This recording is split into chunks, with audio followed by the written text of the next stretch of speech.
Cette présentation se propose de décrire l'interfaçage de sinus-phi avec Excel, qui sera utilisé soit comme base de données pour les composants de sinus-phi, soit comme outil de calcul. La présentation se fera autour d'une installation de chauffage domestique d'un petit appartement. Il s'agit d'un appartement d'étudiants qui est composé pour l'essentiel d'une pièce à vivre et d'une salle de bain, chacune de ces deux pièces ayant pour source thermique un convecteur électrique. Également, les deux pièces disposent d'un système de programmation-régulation à base de thermostat. L'objectif de la simulation est d'étudier le comportement thermique de cet appartement de façon à valider l'aptitude de l'installation à satisfaire les besoins en chauffage et le comportement de la régulation. Quelques mots sur la modélisation de sinus-phi. Nous avons une source thermique et sa régulation, son système de contrôle. Dans le cas présent, il s'agit d'un convecteur qui fournit un flux thermique, phi TH, au local dans lequel il est installé. Ce flux thermique, pour une part, sera utile dans la mesure où il élève la température de la pièce. Pour une autre part, ce flux thermique sera dissipé vers le milieu extérieur. Parmi les hypothèses, les deux sources thermiques supposées constantes sont de 1500 watts et 600 watts respectivement pour la partie séjour et la partie salle de bain. Et la régulation se fait à travers des thermostats tout ou rien. L'aspect physique donc consiste à faire le bilan thermique au niveau de chacune des deux pièces, le séjour ou la salle de bain, en exprimant le fait que le flux thermique fourni par le convecteur va permettre d'une part d'élever la température, c'est la partie utile. La température s'élève de delta grand T pendant un temps delta T, prenant en compte le fait que la masse à chauffer, donc masse de la pièce et des objets qui se trouvent à l'intérieur, et la capacité calorifique de ces éléments. Il s'agit bien sûr d'une masse équivalente et d'une capacité calorifique équivalente. L'autre part de ce flux thermique est dissipée vers l'extérieur, c'est symbolisé par cette flèche ici, ou dans le cas présent par un échange thermique entre les deux pièces de cet appartement. Le bilan s'exprime par le fait que le flux fourni par le convecteur est égal à la somme phi E plus phi D. L'équation qui est ici est exactement celle qui sera utilisée dans sinus phi pour exprimer le comportement thermique de chacune des deux pièces. La partie Excel aura pour objet de définir le flux thermique vers l'extérieur. En fait, le flux thermique, l'échange qui se produira entre les différentes zones. Cet échange va dépendre des caractéristiques d'isolation des matériaux qui constituent la frontière entre les domaines, va dépendre aussi de la surface de chacune de ces zones et de l'écart de température entre la pièce, par exemple, et l'extérieur. La disposition du studio, on voit trois zones d'échange. La première entre le séjour et l'extérieur, symbolisée par cette flèche bleue. La seconde entre les deux pièces séjour, salle de bain, symbolisée par cette flèche orange. La dernière entre la salle de bain et l'extérieur, symbolisée par cette flèche violet. La partie Excel de cette simulation aura pour objectif de définir les caractéristiques d'échange thermique. On retrouve ici dans le fichier Excel l'image de cette habitation, de cet appartement. En bleu ici l'échange thermique avec l'extérieur, correspondant à la zone en bleu de ce tableau, dans lequel on retrouve la porte P1, mur M1, fenêtre F2, mur M3, fenêtre F3 et mur M5, ainsi que pour porte et fenêtre, les joints qui constituent l'étanchéité de ces éléments. Pour chacun de ces éléments, ces dimensions, exemple pour la porte, largeur 1,05 m, hauteur 2,10 m, une surface ou une longueur selon la nature, 2 mètres carrés 205 pour la porte, et un coefficient de déperdition thermique, 2,7, qui est caractéristique de la nature de la porte, de son matériau en particulier. Le produit de ces paramètres donnera la déperdition à travers chacun de ces éléments pour un écart de température de 1 degré. En faisant la somme de cet ensemble d'éléments, on aboutit à un résultat de 43,7 watts par degré. C'est la part de flux thermique qui va passer du séjour vers l'extérieur. On a de la même façon de couleur orangée ici, correspondant à ce symbole, l'échange thermique entre séjour et salle de bain, et de couleur violette associée à ce symbole, l'échange thermique entre salle de bain et extérieur. À retenir les 3 cellules qui sont ici, respectivement H17, H21 et H26, que l'on retrouvera dans la simulation à venir. Voilà, cette partie présentation est terminée. Nous retournons vers SinusFi pour construire la simulation de cette installation de chauffage. Nous voici dans l'environnement SinusFi. Je vais ouvrir le fichier représentant le modèle de cette installation de chauffage. Alors, description de cet ensemble. Pour mémoire, nous avons ici un fichier associé, comme c'est le cas pour tous les composants de SinusFi, un fichier associé à cette zone de texte dans SinusFi, qui donne accès à un document rappelant les conditions, l'environnement, la modélisation de cet ensemble d'installations de chauffage. Description de ce modèle, on trouve 2 lignes dans la partie supérieure et en bas ici, 2 lignes correspondant à l'installation de chauffage du séjour d'une part, de la salle de bain d'autre part.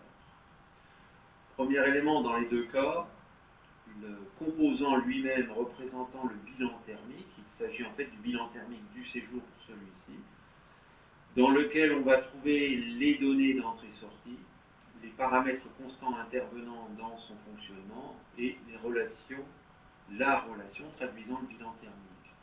Alors, je vais ouvrir ce composant pour détailler en quelques mots ces éléments. Dans les entrées-sorties, on trouve la température de la pièce, donc de ce séjour, le flux thermique fourni par le convecteur, les 2 constantes qui seront utilisées pour traduire les échanges thermiques avec l'extérieur, indice 1, 0, 1 pour le séjour, 0 pour l'extérieur, et l'indice 1, 2, 1 pour le séjour toujours, et 2 pour la salle de bain. La température extérieure et la température de la salle de bain qui va évidemment influer sur le comportement thermique. Il y a un échange entre les 2 pièces. Les paramètres de ce bilan thermique, la masse équivalente estimée à 10 tonnes, il s'agit à la fois de la maçonnerie qui se trouve dans la zone chauffée, il s'agit éventuellement du mobilier, de tous les éléments qui sont dans la pièce. La capacité calorifique équivalente de cet ensemble, la température initiale de la pièce qui est fixée à 10 degrés, et puis des constantes sur lesquelles je ne m'attarderai pas. Ici, l'équation traduisant le bilan thermique de cette installation.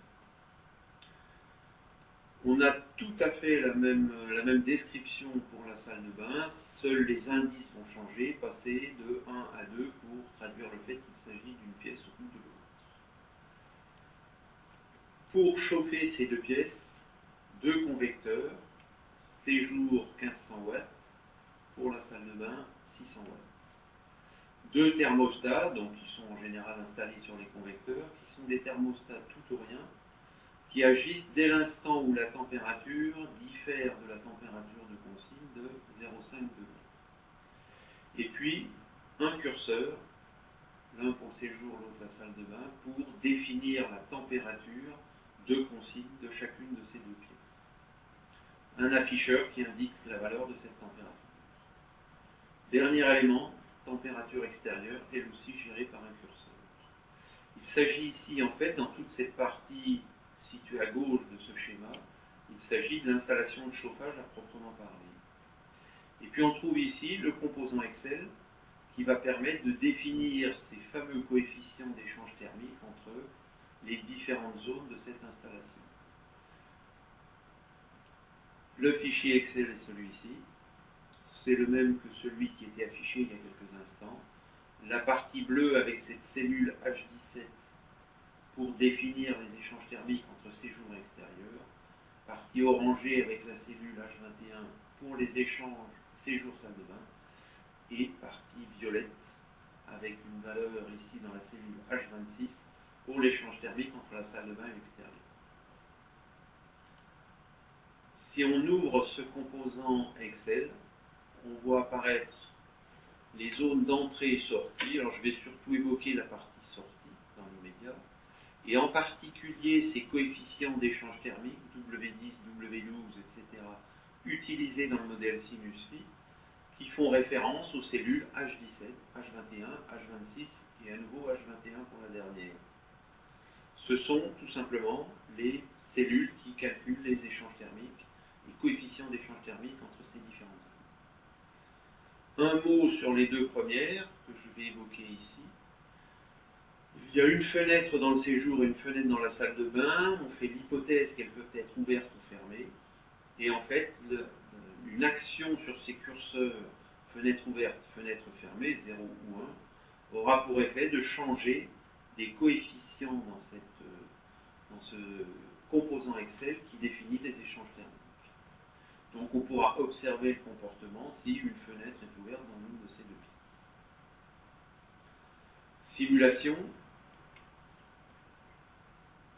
Voilà la fenêtre de simulation, où l'on trouve les températures de consigne, séjour salle de bain, la température extérieure, et les deux fenêtres, coefficient 0 ou 1, selon que la fenêtre est fermée 0, est ouverte 0 ou fermée 1. Donc, dans cette simulation, cette première simulation, les fenêtres sont fermées. On va suivre avec attention les températures sous forme de graphes.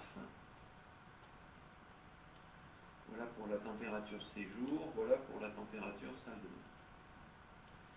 Et puis je lance la simulation. Alors simulation qui dure sur 6 heures, oui c'est ça, 360 minutes, donc 6 heures, et toutes les 15 secondes, c'est-à-dire 0,25 minutes. Et la simulation démarre, montée en température. La salle de bain se met à réguler au bout d'environ une dizaine de minutes, ou un peu plus. C'est un petit peu plus long pour le séjour, ce qui veut dire que dans ces conditions de température extérieure, de fenêtres fermées, l'installation est parfaitement capable d'assurer le maintien à température de 19 degrés. On observe la régulation qui se met en marche quand la température est de 0,5 degrés inférieure à la température de consigne et qui s'arrête quand la température est 0,5 degrés supérieure à cette température de consigne. Également une remarque, une régulation plus fréquente dans cette première partie que pour la suite, simplement parce qu'au fur et à mesure de l'échauffement, de la montée en température du séjour, on a un apport gratuit pour la salle de bain qui permet de ralentir en fait le rythme de la régulation. Seconde simulation, elle démarre de la même façon et puis je fais l'hypothèse qu'une fois atteint le régime de croisière, j'ouvre la fenêtre du séjour. Voilà, la fenêtre est ouverte et on observe que pour cette température extérieure de 6 degrés, on provoque une diminution de la température. L'installation n'est plus capable de maintenir la température à 19 degrés, elle va se stabiliser à 17. Par contre, la salle de bain continue à garantir cette température de 19 degrés. Si j'ouvre également cette fenêtre salle de bain, elle reste capable de, même si le rythme, ce qui n'est pas très apparent si on ne peut pas résoudre, le rythme de la régulation augmente sensiblement dans cette salle de bain. Arrêt de la simulation. Dernière question que l'on peut se poser en refermant les deux fenêtres, c'est est-ce que pour une température beaucoup plus basse, telle que par exemple moins 6 degrés, est-ce que l'installation est capable d'amener la température à la température de consigne? Pour la salle de bain, aucun doute. Pour ce qui concerne le séjour, on observe une montée en température plus lente et qui commence à s'infléchir.